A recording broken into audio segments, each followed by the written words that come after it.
বন্ধুরা, আমরা আজ আছি শরীয়তপুর জাজিরা পালের চর। এই যে আমাদের এখানে আজ রসুন তোলা হচ্ছে। এই রসুন এখানে খুব বাম্পার হয়েছে, যে দেখুন সাদা স্বর্ণ বাংলাদেশের। এই সাদা স্বর্ণ দেখে খুব ভালো লাগলো। আমি যখন রসুন এখানে রোপণ করে তখনও আমি ভাবতে পারি না এই রসুনটা এত সুন্দর হবে, এখানে এত ভালো হবে। এখানে এসে দেখতে পারলাম যে রসুন আসলে খুব ভালো হয়েছে। ভাই আসসালামু আলাইকুম। ওয়ালাইকুম সালাম। ভালো আছেন? আলহামদুলিল্লাহ ভাই, ভালো আছেন? জি, ভাইয়ের নামটা যদি একটু বলেন। আমার নাম শিপন মাতবর। শিপন মাতবর ভাই, এই যে রসুন এখন কি বাছাই প্রক্রিয়া চলতেছে? হ্যাঁ ভাই, রসুন এই যে বাছাই নাকি? রসুন এবার কেমন হয়েছে? আলহামদুলিল্লাহ ভালো হয়েছে। আলহামদুলিল্লাহ, যাক আলহামদুলিল্লাহ, রসুন ভালো হয়েছে, এটা শুনে অনেক ভালো লাগলো। কিন্তু দামটা কেমন মার্কেটে? দাম অহন আছে 70, 75, 72। এটা কি এই সব সময়ের তুলনায় অনেক কম? গত বছরের তুলনায় এই বছর কম। গত বছরের তুলনায় এবার কম। এবার কিন্তু বিছন আপনাদের বেশি দাম দা কিন্তু হয়েছে। এবার বিছন এই তুলনায় কিন্তু কম। কম এই তুলনায় কম না? সারও কি এই দাম বাড়ছিল এবার? সারের দামও বেশি গেছে। সারের দামও বেশি গেছে, বিছনের দামও বেশি গেছে। সেই তুলনায় এটা কিন্তু একটু বেশি পাওয়া দরকার ছিল। যাক, আমরা বেশি পাই নাই, কিন্তু ফসল তো আল্লাহ তাআলা বেশি দিছে। আলহামদুলিল্লাহ। এটা আমি অনেক জায়গায় শুনতে পারলাম যে এবার ফসল অনেক ভালো হয়েছে। এই যে ফসল যে ভালো হয়েছে, কিন্তু দামটা পাইলে আরো ভালো হইতো, ঠিক না? এই যে রসুন, কত বিঘায় রসুন করছেন ভাই? ভাই আমি 4 বিঘা জমি রসুন করছি। 4 বিঘায় করছেন? সম্পূর্ণ কি উঠাই ফেলাইছেন? হ্যাঁ, সম্পূর্ণ উঠাই ফেলাইছি। সম্পূর্ণ উঠাই ফেলাইছেন। যাক, এগুলো এখন প্রসেসিং করে বিছন রাখবেন না? বিছন রেখে দিব, ওই ফাঁকা ডিবে চালামো, আর বাদ বাকি যা আছে চাঙ্গের ভিতরে রেখে দিব। আচ্ছা আচ্ছা, এখান থেকে বিছনটা রেখে দিবেন না? যাক, বিছনটা এখান থেকে কি এই যে ভালো ভালো যেগুলো বড়, যেগুলো এই যে বড়টা, এটা বিছনটা রাখবো। এই যে বড়টা, এই যে আমি যেটা দেখালাম, এটা বড় এরকম, এটা বিছনের জন্য রাখবেন। বিছনের জন্য, মানে বাছাই করা সবচেয়ে সুন্দর এবং ভালো জিনিস যেটা, সেটাই বিছনের জন্য থাকবে। আর এইবার এই বিছন রসুনটা কিনতে গেলে কত করে লাগবে? এই বছর অন্তরিত বলা যায় না। মানে এখনো বিক্রি করে না সবাই? না, এখন বিছন বিক্রি করে না। তো বিক্রি করবে না? না, এখন বিছন বিক্রি করবে না। আর সবাই যারা রোপণ করছে তারা কি সবাই ভাই এই বিছন রেখে দিবে এখান থেকে? হ্যাঁ, সবাই বিছন রেখে দিব। মানে বিছনের দাম বেশি হয়, এই কারণে রেখে দিব। বিছনের দাম বেশি হয়, নিজে বিছন রেখে দিব। ভালো ভালো সুন্দর বসুন কথা। কত বছর যাবত আপনি চাষাবাদের সাথে জড়িত? ভাই এত করতেছে আমার বাপ দাদারা বহুত বছর ধরে। আমি জড়িত মনে করেন যে এই বছর তো নেই। এই বছর থেকেই? যাক, এই বছর থেকে জড়িত, কিন্তু আপনাকে সম্ভবত আরো দেখছি এই 2 বছর হয়েছে। আমি 2 বছর ধরে করতে। কিন্তু 2 বছরে কি আপনি লাভবান? মোটামুটি লাভবানই চলে। যাক, কৃষিকাজ করে লাভবান হওয়া যায় তাইলে না? আর কৃষিকাজ করে লাভবান না হইলে তো আমরা এই কৃষকরে নিরাশ্রিত দেখতাম সব সময়, তাই না? ওনারা এগুলো আর করতো না। এখন এই যে কৃষিকাজ করে অনেকে বলতেছে যে আমরা ফকির হয়ে গেছি। এখন ফকিরটা কোন দিক থেকে হইলো? ওই আলুওয়ালারা হয়েছে ফকির নাকি ভাই? আলুওয়ালারা ফকির হয়েছে। ধরেন মনে করেন যে আলু লাগাইছে, এই যে পিঁয়াজি 1 বিঘা জমিন পিঁয়াজি এই বছর মনে করেন যে যা খরচে গেছে, এখন 30,000 20,000 টাকা মনে করেন যে কমে বদলি কামরা তো গেছে। এরপরও এই চালান পায় না 20-30,000 পেঁয়াজের কি লস হয়েছে? হ্যাঁ, এই বছর লস হয়েছে। বিঘা প্রতি যদি 50,000 লস হয়, কেউ যদি 10 বিঘা করে তাহলে তার 5 লক্ষ টাকা লস। এটা বিশাল একটা লস। হ্যাঁ, এই যে লসটা হইলো, আসলে কৃষকের দিকে তো কেউ তাকানোর মানুষ নাই। সে কারে বলবে? এটাই বলে অনেকে যে এটার ভিতরে লস। এমনি কি রোপণ করছেন এবার? আমি রসুন লাগাইছি, ধনিয়া বুনছি, কালিজিরা, আচ্ছা আচ্ছা, সরষা, পেঁয়াজ সবই তো করছেন। ভুট্টা বা চীনা বাদাম, সবই করছেন। এখন এই ফসল কোনটা উঠলো আগে উঠেছি সরষা, এরপর ধনিয়া। আলহামদুলিল্লাহ এবার ভালো হয়েছে। তারপরে ধনিয়া কেমন হয়েছে? আলহামদুলিল্লাহ, ধনিয়াও ভালো হয়েছে। ভালো হয়েছে। এই পালের চরে সবই তো পালের চরে করে? সব পালের চরে। যাক, তারপরে 2টা ফসল উঠছে।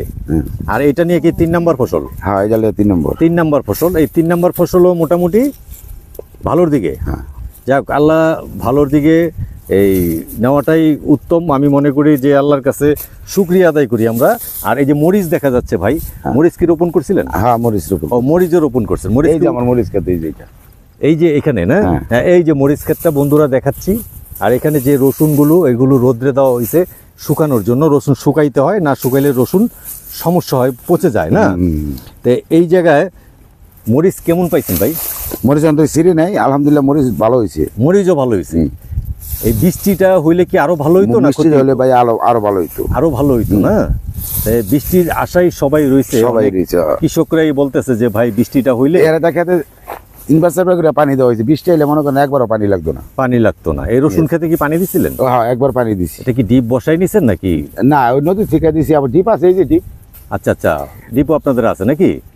ডিপ আছে, আর নাইলে নদীর থেকে আপনারা পাইপ দিয়ে পানি নিয়ে আসেন। হ্যাঁ যাক, এটা একটা ভালো উদ্যোগ। ভুট্টা তো রোপণ করছেন বোধহয়। হ্যাঁ। ভুট্টা কি কাটার উপযুক্ত হয়েছে?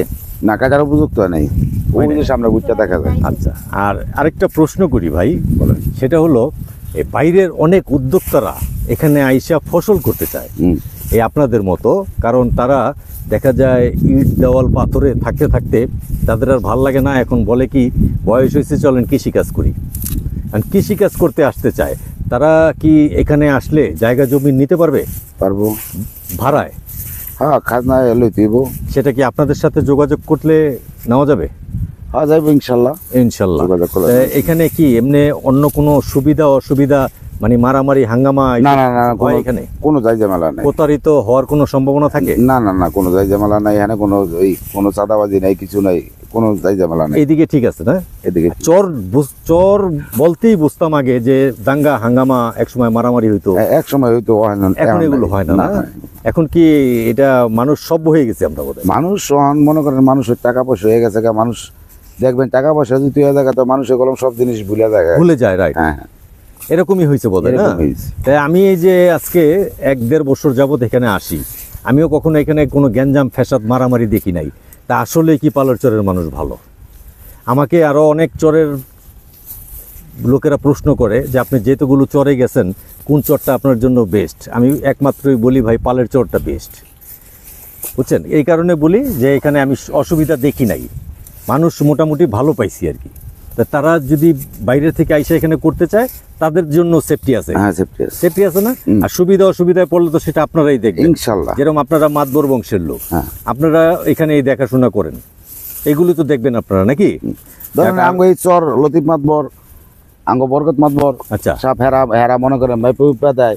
আচ্ছা, আর যত দূরে থেকে যত লোক আহে দায়িত্ব হ্যাঁ কাছেই থাকে। আচ্ছা আচ্ছা আচ্ছা, যাক, তাইলে এখানে বলার লোক আছে, হ্যাঁ লোক আছে, সমাধা করার লোকও আছে ইনশাল্লাহ। যাক, এখানে কোন মাসে জমি ভাড়া পাওয়া যায়? কাতির থেকে কাতি পর্যন্ত। জি, এক কাতির থেকে আরেক কাতি পর্যন্ত। আবার এই যে অহন লইমু চৈত্রি মাসে লইলেন, কাতি মাসে খাইয়া যাবেন গা, 1 বছর হয়ে গেল 2 বন্ধ। ও, এখন এই চৈত্রতে নিলে আগামী চৈত্র না? হ্যাঁ, মানে আগামী চৈত্র পর্যন্ত শেষ। তারপরে ওই যে আবার পরবর্তীতে এখন যে রসুনটা উঠাইলেন এরপরে কিছু বুনবেন ওখানে? হ্যাঁ, ধান বুনবো। ধান বুনবেন? ওই যে আমি যদি চৈত্রতে ছেড়ে দিই তাহলে তো ধান বুনতে পারবো না। আপনি এই যখন চৈত্রি মাসে ধান বুনতে আছেন না, ফিরা চৈত্রিতে ছেড়ে দিবেন, চৈত্রি মাসে আবারও যে খাইবো, যে আপনি যদি না রাখেন হে বুনবো। আচ্ছা আচ্ছা, সে বুনবে, আর আমি যদি নেই তাহলে আমি বুনতে পারবো, এটাই তো নাকি? যাক, এই নিরাপত্তাটার ব্যাপারটাও জানলাম আপনার থেকে। আর পানি ওঠে কেমন এখানে ভাই? পানি কম, মানে এই যে জায়গায় এখন দাঁড়ানো আছেন আপনি, এই জায়গায় ধরেন যদি এই যে বছরে এই পর্যন্ত 2-3 ফিট হয় নাকি? তারপরে 3 মাস থাকে পানিটা চলে যায়। আর পানিটা আসা যাওয়া করে বিদায় এখানে ফসলটা ভালো হয়। আমি অনেক জায়গায় দেখলাম ওখানে ওই পানি আসে না, কিন্তু ওই ফসল হয় না। কারণ হইলো কি, যত পানি দেয় পানিটা শুষে নিয়ে যায়, পানি শুষে নিয়ে যায়। তারপরে মনে করেন যে মাটির একটা নোনা আছে, জি, ওই পানিটা পাইলে যেন নোনাটা ছাড়িয়ে দেয়, ছাড়লে ওটা গাছের জন্য উপকার হয়, মাটির জন্য উপকার হয়, তাই না? যাক, এটা অনেক জিনিস আপনার থেকে আমি জানতে পারলাম। আমার ওই ভিউয়ার্স যারা আছেন অনেকেই অনেক কিছু জানতে পারলেন। আগামীতে আপনার সাথে দেখা হবে এবং কথা হবে, আর অনেক প্রশ্ন বাকি রইল, সেগুলো আপনাকে আগামীতে করব। আর অন্য ফসল যেগুলো করবেন, ভুট্টা কি এখানেই ভাঙাবেন না নিয়ে যাবেন? ভুট্টা যদি মিশিং পাই এখানে ভাঙাবো, নাহলে ওপার লয়ে যাবো। ওপার নিয়ে যাবেন। যারা বাইরের থেকে এসে কিছু করতে চায় তাদেরকে কিছু বলার আছে দাদা? হ্যাঁ, আসতে বলেন, কোনো সমস্যা নেই এই জায়গায়। আপনারা দেখে শুনে রাখবেন। হ্যাঁ, ইনশাল্লাহ। যাক, দেখার মালিক হলো আল্লাহ, বাকিটা আমরা উসিলা। যাক, ভালো লাগলো আপনার কথা শুনে। আজ এখান থেকে বিদায় নিচ্ছি। আপনি সুস্থ থাকুন এবং ভালো থাকুন। আসসালামু আলাইকুম। ওয়ালাইকুম সালাম রহমতুল্লাহ বরকাতুহ।